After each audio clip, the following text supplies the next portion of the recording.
गर्मी का दिन था। सुबह की खिली धूप में एक टिड्डा बड़े मजे से घास पर फुदक रहा था। वह बड़ा खुश था और अपनी खुशी में गा रहा था, नाच रहा था और जिंदगी का आनंद ले रहा था। एक और जहां टिड्डा अपनी मस्ती में लगा हुआ था, वहीं दूसरी ओर एक चींटी अनाज के एक दाने को अपनी पीठ पर ढोकर अपने बिल में ले जा रही थी। जब चींटी टिड्डे के पास से गुजरी तो टिड्डे ने उसे अपने पास बुलाया और कहा, प्यारी चींटी, आओ जीवन का आनंद लें। लेकिन चींटी ने मना कर दिया और अपने काम में लगी रही। वह पूरे दिन कड़ी मेहनत कर एक एक अनाज का दाना खेत से उठाकर अपने बिल तक ले जाती थी।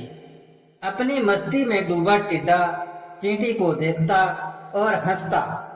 वह बार बार उसे अपने पास बुलाता और कहता, प्यारी चींटी, तुम क्यों इतना मेहनत कर रही हो? आओ कुछ देर आराम करो, मेरा गाना सुनो। ऐसे खूबसूरत दिन को इस तरह से परिश्रम करने में क्यों नष्ट करना? चींटी बोली, मैं ठंड के मौसम के लिए भोजन इकट्ठा कर रही हूँ। मेरी सलाह मानो तो तुम भी ऐसा ही करो, वरना बाद में पछताओगे। अभी से ठंड के मौसम की चिंता करना व्यर्थ है। टिड्डा बोला, मेरे पास पर्याप्त भोजन है और ठंड का मौसम तो अभी बहुत दूर है। उसकी तैयारी करने के लिए बहुत समय है। अभी का समय तो मैं आराम से सोते हुए और मजे करते हुए व्यतीत करना चाहता हूँ। मेरी मानो तो मेहनत छोड़ो और मजे करो। टिड्डे की बात पर ध्यान न देकर चींटी अपने काम में लगी रही।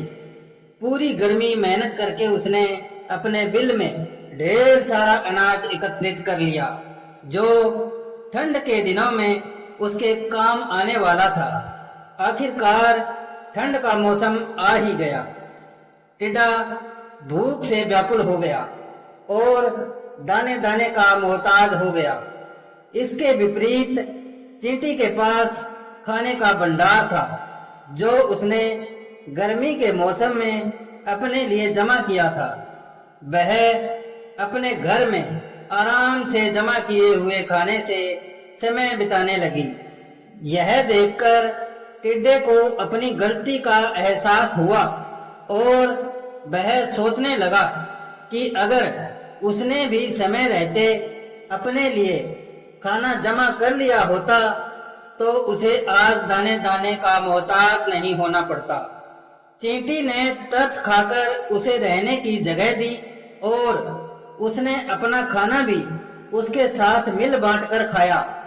चींटी ने अपनी उदारता का परिचय दिया